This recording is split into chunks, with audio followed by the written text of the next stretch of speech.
Bonjour et bienvenue à cette vidéo dans laquelle on va continuer l'implémentation et le développement de notre projet qui concerne les fragments. La dernière vidéo, on a vu comment peut-on appeler un fragment et comment peut-on afficher, disons, un fragment dans un endroit spécifique. En cliquant sur définition, j'aurai le contenu d'un fragment.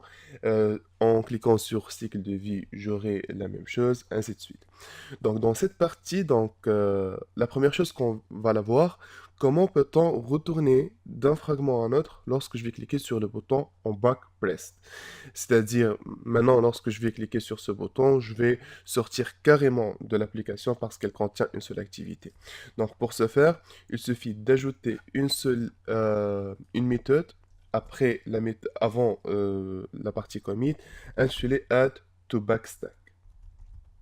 Voilà. Ben évidemment, je peux associer un attribut ou disons, le paramètre qui pourra être une clé. Sinon, nul. Lorsque je vais mettre nul, donc il va l'ajouter au niveau de notre backstack d'une manière triée. C'est-à-dire, lorsque j'ai cliqué sur le bouton, disons, ou l'image intro, il va exécuter le fragment d'introduction. Par la suite, si je vais cliquer sur une autre image, il va exécuter l'autre fragment, il va mettre d'une manière triée l'intro fragment au niveau du backstack.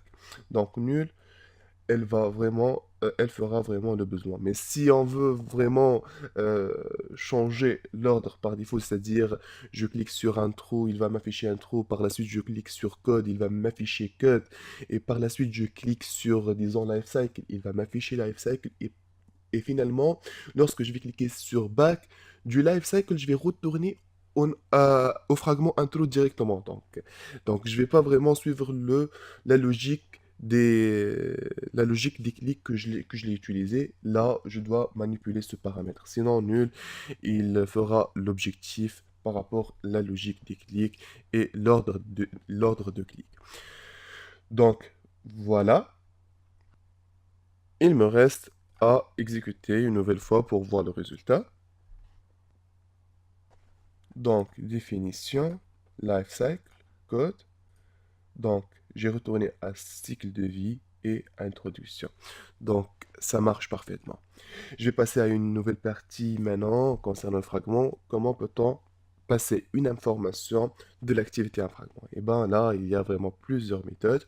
Il n'y a pas une seule possibilité ou une seule méthode, mais je vais utiliser celle recommandée par Google. Pour ce faire, je vais utiliser l'instance au niveau du fragment. Je vais travailler uniquement sur la partie intro fragment. Donc, je vais utiliser cette instance. Donc, je ne vais plus utiliser le constructeur directement, mais je vais travailler sur cette instance. Elle contient deux paramètres de type string. Je peux changer le nombre, le type, l'ordre des paramètres. Donc, c'est à moi de configurer cette instance. Mais pour des raisons de rapidité, je vais les garder telles qu'elles est et je vais l'utiliser telle qu'elle est. Donc, au niveau de main activity, donc, et au niveau de cette partie, donc, je vais supprimer cette ligne de code. Et là, je vais mettre plutôt au niveau de fragment d'introduction. Donc, je vais supprimer cette ligne de code. Et là, je vais mettre intro, intro fragment.newAnse. Et là, je vais passer deux paramètres. Par exemple, le premier paramètre, je vais mettre un texte à partir de l'activité. Donc voilà le premier paramètre. Le deuxième paramètre, je ne vais pas l'utiliser, donc je vais le garder nul. Je peux même l'enlever au niveau du, du fragment, mais comme je disais, donc, pour être beaucoup plus rapide, donc je vais le garder tel qu'il est. Et là, qu'est-ce que je vais faire? Tout d'abord, l'objectif c'est d'afficher. Donc ici, lorsque je vais cliquer sur définition, je vais plus afficher introduction, mais je vais afficher le texte qui a été passé à partir de l'activité. Donc, automatiquement, je dois récupérer ce texte view. Donc, ID, euh, TV intro, par exemple. Voilà. Par la suite, au niveau de info intro fragment, donc là, je vais pas retourner directement une flèche, mais plutôt je vais travailler de cette manière. View égale à view, et là, return view. Et avant de la retourner, je vais récupérer les parties graphiques. Text view, tv intro par exemple, égale view.findViewById r.id.tv intro. Voilà. Bien sûr, un cast explicite est nécessaire. Donc voilà. Et comment je vais changer le paramètre? Tout simplement, je vais mettre tv intro.setText param1. Je vais expliquer comment ça fonctionne, hein. Donc, j'ai déclaré les deux attributs statiques qui sont les clés de nos attributs ou de nos paramètres. Par la suite, les deux paramètres. Et bien évidemment, le type que je vais le trouver ici, je dois le trouver au niveau du constructeur. Ben, j'ai utilisé le constructeur avec les deux paramètres. Une fois utilisé le constructeur, au niveau de cette méthode, qu'est-ce que je vais faire? J'ai créé un fragment, j'ai créé un bundle et j'ai associé les paramètres à un bundle. Par la suite, j'ai associé le bundle à mon fragment. Donc, c'est toujours de la même manière. Au niveau de la méthode onCreate, donc, si il y a des paramètres, donc si j'ai utilisé la méthode newInstance, donc mparams1 égale à getArgument de getString, donc la première clé, ainsi de suite. Et mparam1 et mparam2 sont deux attributs de classe au niveau de mon fragment. C'est aussi simple que ça. Peut-être qu'elle a l'air un petit peu compliquée ou difficile parce que je peux utiliser des méthodes beaucoup plus simples, mais c'est la méthode la plus utilisée dans le monde maintenant. Et c'est celle recommandée par Google. Donc, il suffit de la comprendre un petit peu, mais ce n'est pas vraiment quelque chose de trop difficile, hein. Donc, je vais exécuter par la suite. Donc, voilà. Si je clique sur cycle de view code, normalement, j'aurai un texte statique. Et si je clique sur définition, un texte à partir de l'activité.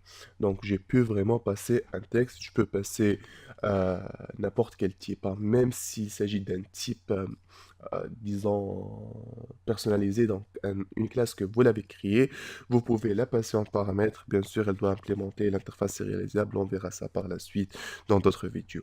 Donc, la dernière partie consiste à assurer une communication entre le fragment et l'activité. Donc, d'une activité à un fragment, on a vu ça. D'un fragment à un fragment, c'est pratiquement pareil. C'est-à-dire si je vais par exemple passer une information de life cycle fragment à un autre fragment, donc je vais utiliser le même code qui existe au niveau de notre main activité. Donc c'est cette ligne de code en fait. Il n'y a vraiment rien de spécial. Donc reste à savoir comment peut-on informer l'activité qui contient le fragment que le fragment il a passé une information à cette activité. Et pour cela, comme on a dit dans la vidéo précédente, on va utiliser l'interface euh, proposée par Android. Donc, c'est l'interface donc, qui a été créée à niveau de ce stade en Fragment Interaction List. Donc, elle contient une seule méthode. Cette méthode comporte par défaut un URI, mais bien évidemment, je peux la personnaliser, je peux changer le paramètre de cette partie. Donc là, c'est simple un petit peu. Qu'est-ce que je vais faire? Tout d'abord, je vais créer un bouton au niveau toujours de intro frame. Peut-être je peux le créer au niveau du code frame. Donc je vais changer un petit peu. Donc, bien évidemment, je vais changer wrap content, et là, layout gravity center. Et par la suite, donc, c'est orientation verticale. Et là, je vais créer un bouton, un simple bouton.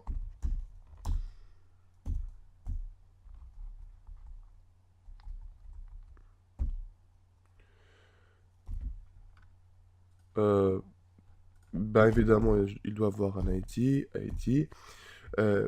btn code et un texte. Par exemple, listener. Voilà. Ben, text size 28 sp. Voilà. Ajouter un margin top de 10 tp. Au niveau du code fragment, je vais le récupérer de la même manière. Donc ici, view égale, et par la suite, bouton btn code égale bouton de view.findView by id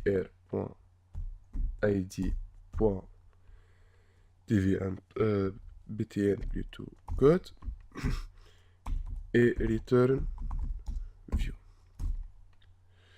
Bon, lorsque je vais cliquer sur ce bouton, qu'est-ce que je vais faire? btn code.set en click listener union en click listener. Tout simplement, je vais invoquer cette méthode. Et je vais changer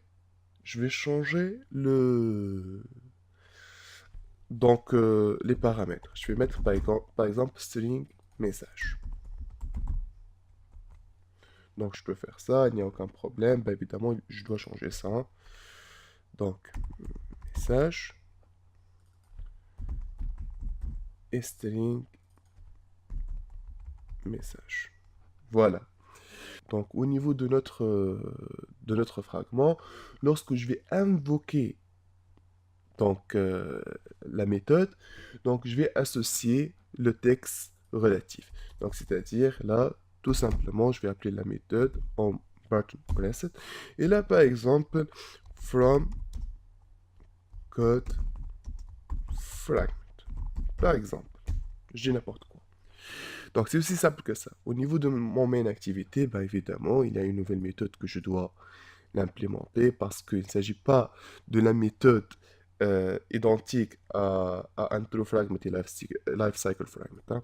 Donc je vais implémenter la méthode qui contient une chaîne de caractères.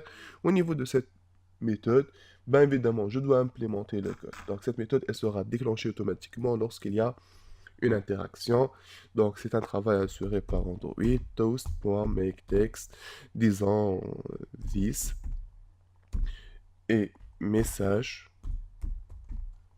length.long.show. Voilà. J'exécute et j'attends le résultat. Donc voilà.